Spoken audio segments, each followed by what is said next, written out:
Bienvenidos a Pino Suárez II, domicilio del diálogo, desde esta galería de presidentes de la Suprema Corte de Justicia de la Nación. Es un gran gusto recibir a un académico prestigiado de la máxima casa de estudios, al doctor Alberto Enrique Nava Garcés, maestro y doctor en Derecho por la UNAM, catedrático de la Facultad de Derecho y de diversas universidades, consultor externo de Naciones Unidas de la ONU sobre ciberdelito en Latinoamérica, doctor. También académico del INACIPE, de una institución muy prestigiada, y uno de los discípulos más distinguidos de un gran penalista mexicano que es el doctor Ricardo Franco Guzmán.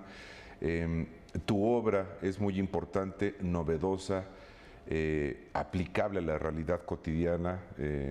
A veces la realidad rebasa al derecho, rebasa a los legisladores, y estamos obligados como profesionales del derecho pues a permanentemente estudiar, a adaptarnos al vértigo de la realidad y de los avances tecnológicos que a veces nos dan la vuelta, doctor, y que en el caso particular de los delitos informáticos, de la prueba electrónica en materia penal, que son dos de los trabajos plasmados ya en obra escrita que has realizado, pues nos dejan sentados los temas de la agenda para esta entrevista de manera muy importante. Creo que son temas, insisto, novedosos, muy importantes de conocimiento para el público y bueno, también fundamentales para los estudiosos del derecho, que en los planes y programas de estudio que a algunos nos tocaron y que incluso le tocan a algunos de los jóvenes actualmente, no están contempladas estas materias que considero fundamentales para el conocimiento general de cualquier abogado.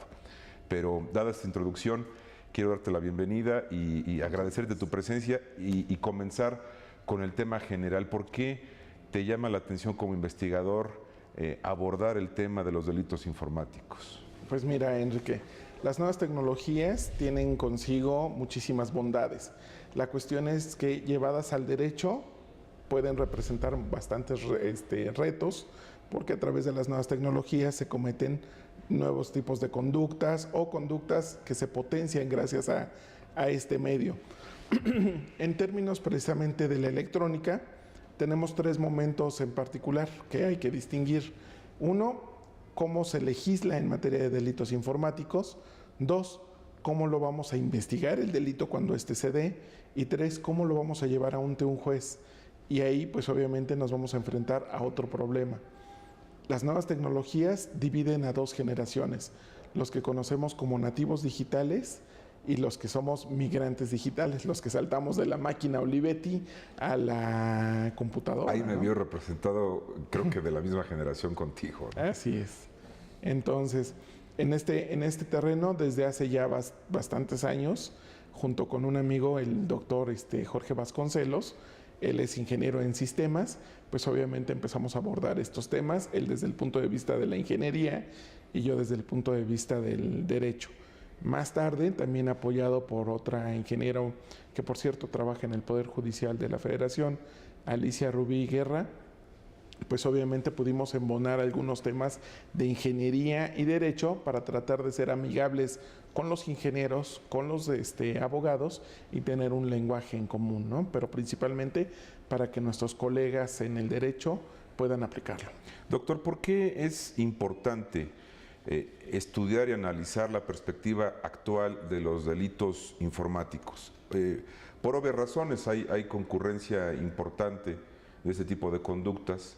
Los avances tecnológicos están siendo utilizados también por la delincuencia organizada, los correos electrónicos, las redes sociales, el vértigo de Internet, pues obviamente tiene buenos senderos y malos senderos, ¿no? Así es. ¿Cuál es el delito, digamos, más recurrente o la conducta que más preocuparía en este sentido? El más recurrente, sin duda alguna, es el de robo de identidad. La gente actualmente se mete a las redes sociales y hay algo o un sentido común que es lo que nos falta cuando entramos en las redes sociales. Dejamos o damos muchos datos de nosotros, datos que no daríamos en la calle, datos que no daríamos a terceros, pero en la red social o en internet nos sentimos libres y empezamos a dar muchísima información. Y ese es precisamente el punto en común que tienen tanto migrantes como nativos digitales. Unos por inexperiencia y otros por no conocer el medio, pero ambos colocan muchísima de su información. Lo peor de todo es cuando obviamente es utilizada para de manera ilícita, ¿no? Como es el robo de identidad, ¿no? Y para efectos también catastróficos de manera financiera, ¿no? Así es. A través de los datos que proporcionamos, una persona puede adquirir un crédito, puede dar otro domicilio, puede, pues obviamente, usurpar nuestro modo de vida y hasta nuestra trayectoria, ¿no? Un tema también que preocupa mucho es, y lo digo coloquialmente, el llamado enganche de jóvenes, adolescentes, hombres o mujeres, por grupos de trata de personas, que a veces es muy fácil a través de las redes sociales. Hay impostores que tratan de llegar a este sector pues con fines muy perversos, ¿no? Bien, esto se conoce como ingeniería social y se utilizan precisamente las nuevas tecnologías para ello.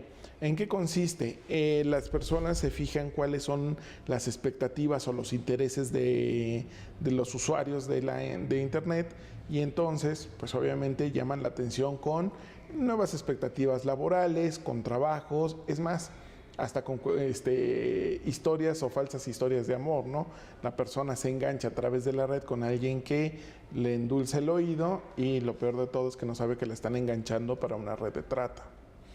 A raíz de estos avances tecnológicos, de las nuevas tecnologías, tengo entendido que la PGR establece esta llamada policía cibernética, que ya tiene algunos años operando a nivel federal. ¿Tienes conocimiento de este programa, de su funcionamiento, de la necesidad? A lo mejor llegamos muy atrasados a la policía cibernética, a lo mejor está siendo rebasada. Tú eres un experto, ¿cómo nos encontramos en ese tema? Mira, a nivel institucional y a nivel investigación, podemos hablar muy bien de nuestras instituciones porque se preocuparon desde el principio por encontrar precisamente o tratar de combatir o responder al crimen. La policía cibernética comenzó como parte de la Policía Federal, más bien, y por parte de PGR, lo que contamos es con excelentes servicios periciales que te pueden localizar a una persona a distancia por sus computadoras. De alguna manera antes íbamos a localizar el equipo, ahora podemos localizar el equipo y el usuario que utilizó la computadora. La policía cibernética se enfocó principalmente en un delito que se potenció a través de los medios tecnológicos, que es la pornografía infantil. La pornografía infantil encontró un nicho de oportunidad a través de esta difusión que podía dar de materiales y precisamente como una respuesta para detenerlo está la policía cibernética.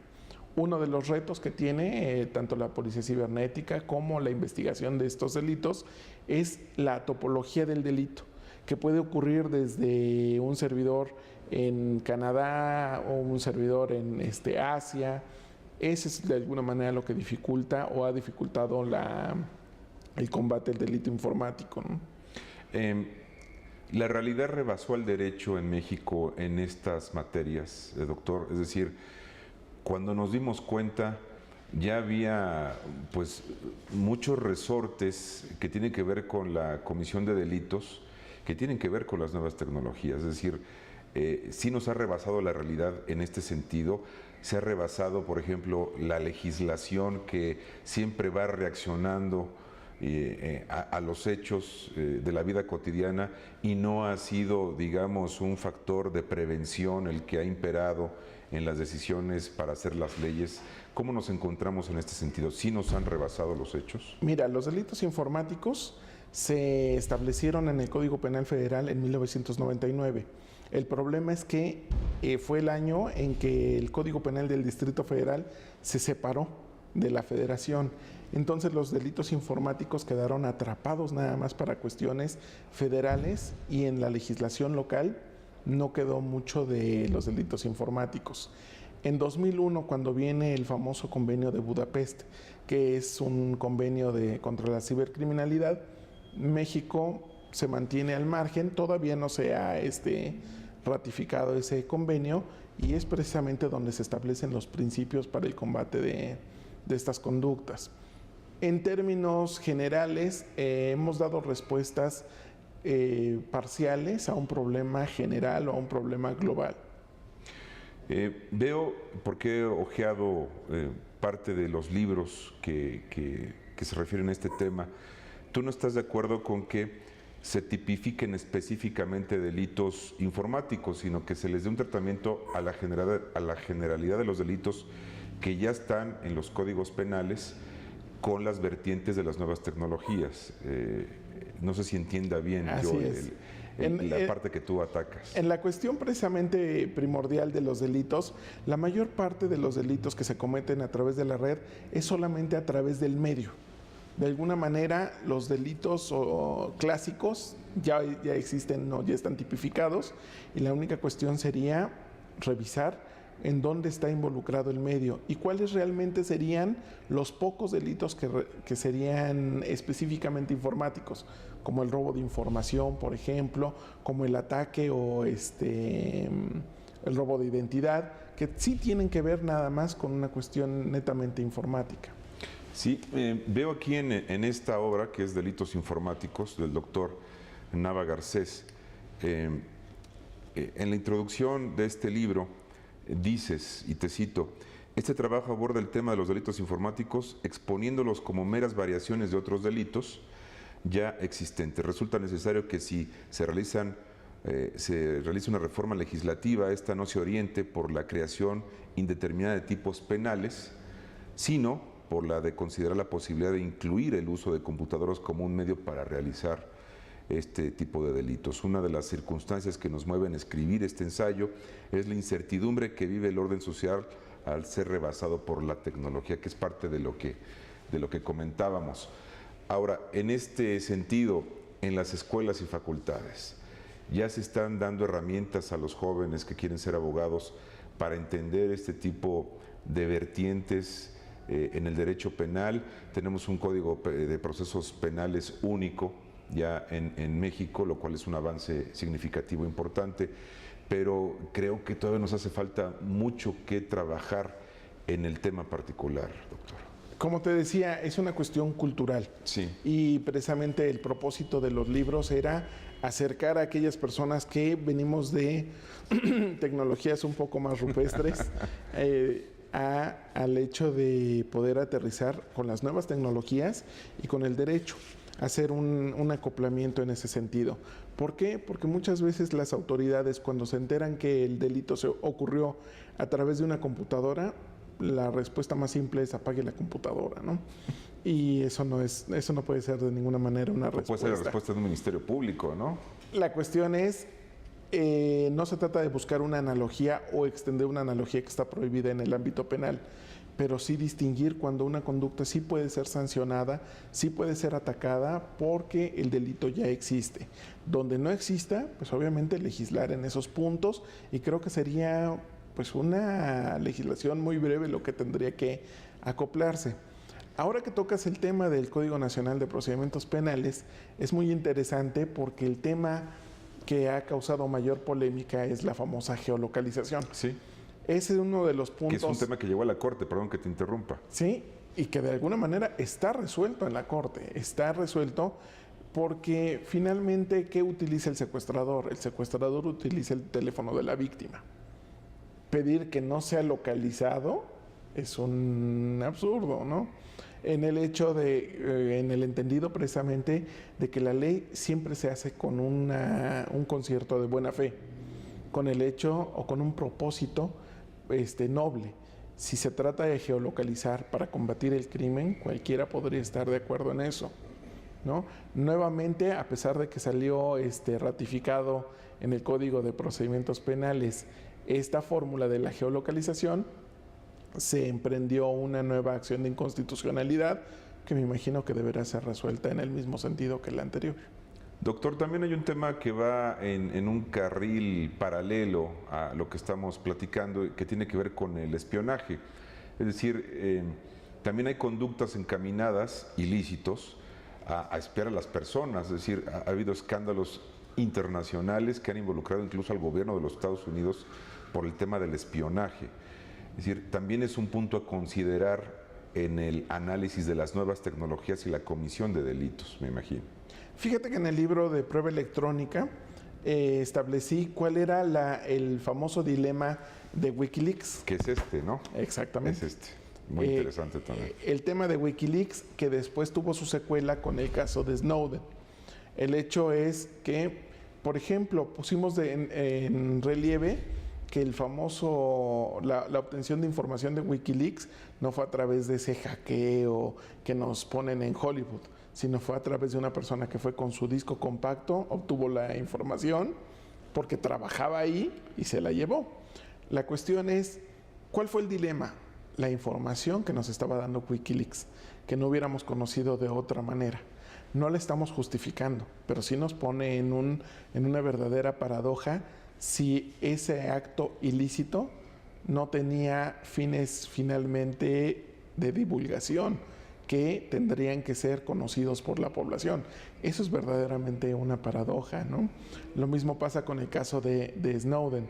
Snowden pone de manifiesto todo lo que se está haciendo por el espionaje, que es rebasar al derecho y que el propio Estado rompa con su normatividad. En el caso Snowden, por ejemplo, ¿cuál sería el bien jurídico tutelado, siendo un tema tan importante a nivel internacional? Hay un principio que dice que lo ilícito no genera derechos. Así. Y en este caso, la actividad ilícita del gobierno de Estados Unidos no estaría protegida como tal. Eso es un tema muy interesante porque el litigio está abierto, ¿no? Sí. Y la persecución está todavía vigente. Ahora, el tema del espionaje, quien lo hace con efectos de dañar a otro, o también lo quiero enfocar el tema de las redes sociales sobre la difamación. A veces son mal utilizadas las redes sociales o hay finalidades distintas a las de un intercambio meramente social y hay también presencia de difamación, de distorsión de información, de acusaciones, de recriminaciones.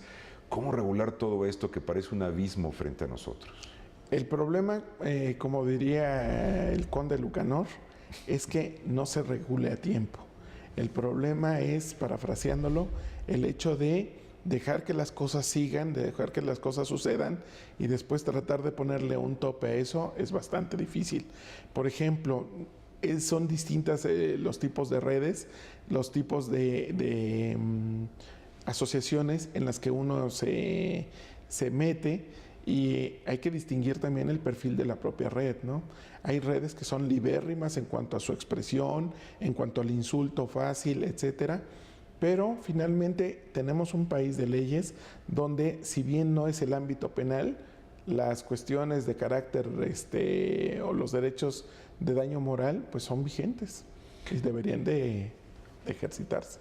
Abriendo una vertiente ya no tanto técnica jurídica, sino más bien sociológica del fenómeno de las redes sociales, podríamos asegurar que a veces las redes sociales se convierten en redes de aparentar lo que no se es, de tratar de configurar una imagen irreal de lo que realmente son las personas, porque vemos muchos casos, a veces alguien presume de cierta actividad o de la generosidad que ha tenido la vida con ellos, Sí. y vemos que hay a veces mensajes de odio, es decir, tiene vínculos o relaciones incluso hasta con racismo, con temas muy delicados socialmente que tendrían que atenderse desde un enfoque jurídico, doctor. Fíjate que en el terreno de las redes sociales, que es muy distinto lo que ocurría en las redes sociales hace 10 años a actualmente, pasa algo muy curioso. En cuanto al tema de Internet y el uso de las redes, durante mucho tiempo se ha creído que Internet no está regulado, que es un terreno libre, etcétera. De hecho, hay muchos movimientos en ese sentido.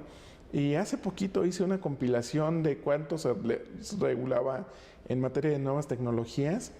Y solo por el índice de Latinoamérica me salieron 696 páginas. O sea, estamos sobreregulados, pero mal regulados. Y en el terreno precisamente de la red, pues se convierte en una cuestión aspiracional. La gente pone lo que quiere enseñar a los demás. Por eso a veces causa suicidios. Las personas se sienten miserables cuando ven que todo el mundo es feliz y ellos no tienen algo que colocar, ¿no?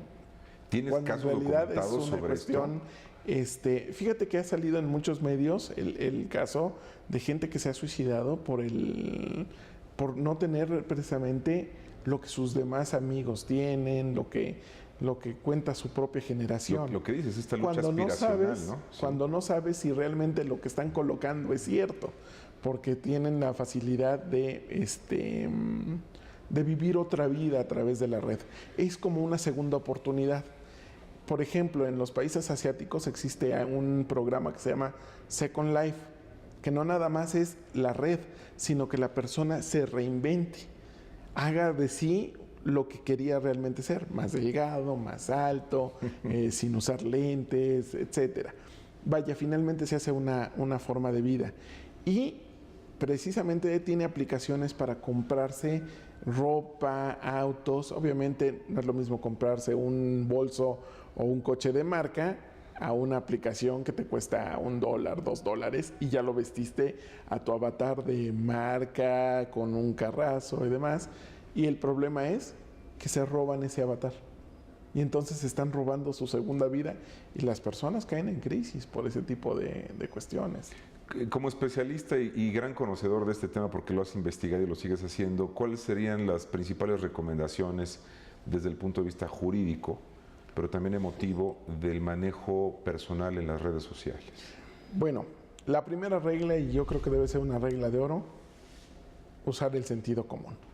Lo que no hacemos en nuestra vida real, no hacerlo en el ámbito virtual, no dar nuestros números de tarjetas, de crédito. Regularmente llega mucho correo solicitando o anunciando que la tarjeta fue bloqueada, que la cuenta necesita verificar datos y las personas dan todos los datos de la tarjeta, dan todas su fecha de nacimiento, etcétera, y entonces están proporcionándole una base de datos al delincuente para utilizarlos en su contra, para clonación, para usar nuevos créditos, etcétera. Entonces, la segunda es no dar sus datos personales. Cuando, por ejemplo, quieres comprar un boleto de avión por internet y aparentemente lo estás haciendo con una empresa seria que tiene controles o filtros que permiten pues, tener cierta seguridad, ¿es recomendable o no es recomendable? Porque al final del día ingresa los números de tu tarjeta de crédito, tu número confidencial, tu nombre, pide una serie de datos ya muy personalizados. Mira, antes de hacer cualquier compra a través de internet, no quiero espantar a tu público para no. inhibir la realidad, ¿no? Sí. Las compras por internet. Lo importante es tener un contrato sólido con el banco en donde le digan cómo va a estar protegida o cualquier compra que haga a través de ese medio. Primer punto. ¿Por qué? Porque el banco de alguna manera tendrá la oportunidad de verificar si lo está haciendo el usuario y dónde detener la autorización de ese flujo de dinero o no. Ese es el primer punto. El segundo punto, hay que contratar con las personas por lo pronto, como primer paso, con las personas que conocemos, con las empresas que conocemos, verificar que sea la dirección electrónica correcta, porque también hay simulaciones de direcciones. Y hay todavía un candado de seguridad que aparece en la pantalla de la computadora que se llama HTTP y aparece una S o aparece un candado en la cual significa que el sitio está verificado y que es seguro que poder hacer la compra. Doctor, ¿cuáles identificas que podrían ser las lagunas legislativas que tenemos en México respecto a todos estos temas que involucran el derecho cibernético? Yo creo que el primer punto es legislar correctamente. No podemos tener legislaciones dando respuestas locales a problemas globales, para empezar.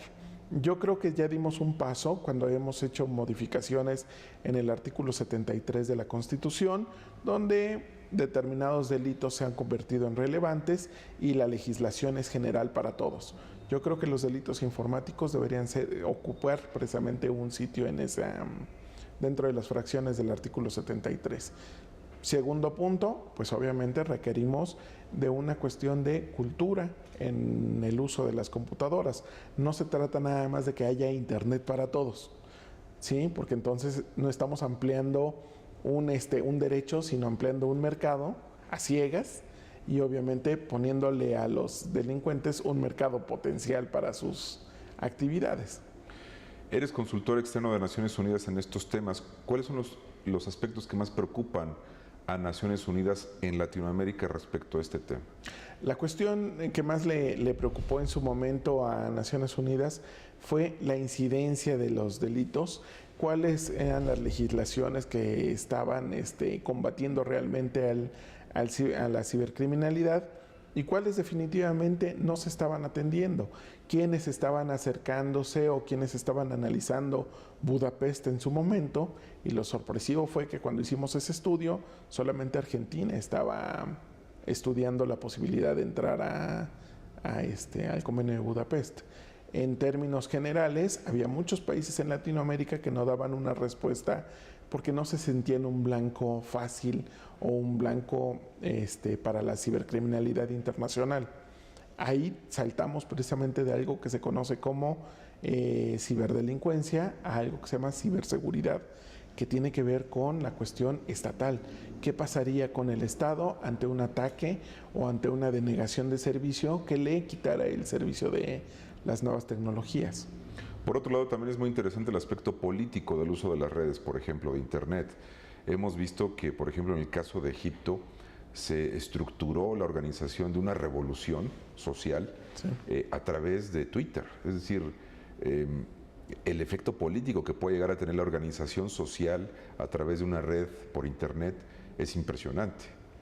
El mismo Egipto vivió un efecto o un fenómeno que se conoce como kill switch.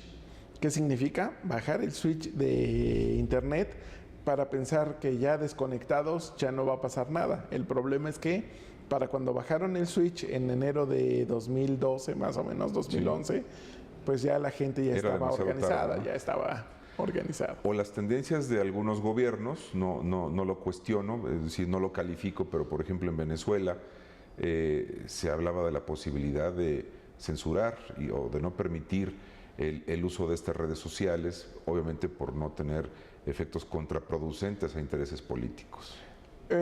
Esto también ocurre a raíz precisamente del espionaje, de todo el escándalo de espías que se conocen a través de la red, y el propio Brasil empezó a invertir en algo que se conoce como red interna. Al principio uno lo ve como a distancia, como un experimento, pero en realidad Brasil está apostando a que en 20 años tener una red propia, resistente a ese tipo de ataques externos. Muy interesante. Es decir, no queremos satanizar, estamos viendo un aspecto que tiene que ver con el derecho penal, con la investigación de ilícitos que se cometen a través de estos medios, pero la vertiente muy positiva de las nuevas tecnologías, bueno, es aprovechar estos nuevos mecanismos de comunicación, de la inmediatez que era tema de ciencia ficción cuando éramos estudiantes, sí, y no estamos tan viejos, ¿no? Pero que tienen que ver con aspectos positivos, muy positivos, de comunicación, de modernidad, de interconexión social, y aspectos negativos que no hay que perder de vista, como son los que tú analizas, que tienen que ver con la comisión de delitos, ¿no? Fíjate que en el aspecto sociológico, una de las cuestiones que hemos descubierto en los últimos tiempos es que tanto nos ha esclavizado la nueva tecnología que de pronto, a pesar de que estamos más conectados, estamos más solos. La gente en las reuniones el aislamiento, baja la mirada, está consultando el dispositivo electrónico. Es muy agradable, muy atractivo, pero está rompiendo con las relaciones hasta familiares, interpersonales. ¿No? Claro, tú puedes ver a una familia de tres, cada quien con su propio dispositivo. Y eso está generalizándose, y eso dentro de muy poco tiempo va a causar crisis. Una de las cosas dentro de las reglas que pedías que recomendara es, pues el fin de semana, no excederse, ¿no? Apagar el dispositivo, usarlo de lunes a viernes. Sí, darle un tiempo a las redes sociales, pero no que la red social nos tenga atrapados de absorba la vida misma. Y ahora qué pongo en la red para estar presente, ¿no? Así es. Doctor Nava Garcés, muchas gracias por estar con nosotros estos minutos en el canal judicial. Sabía que nos iba a faltar tiempo, lo hemos agotado. Agradezco mucho tu presencia y que sea un foro para mantenernos actualizados en estos temas tan interesantes. Muchas gracias, Enrique. Gracias a ti. También le agradezco a usted el favor de su presencia y lo invito a que siga nuestra programación. Muchas gracias.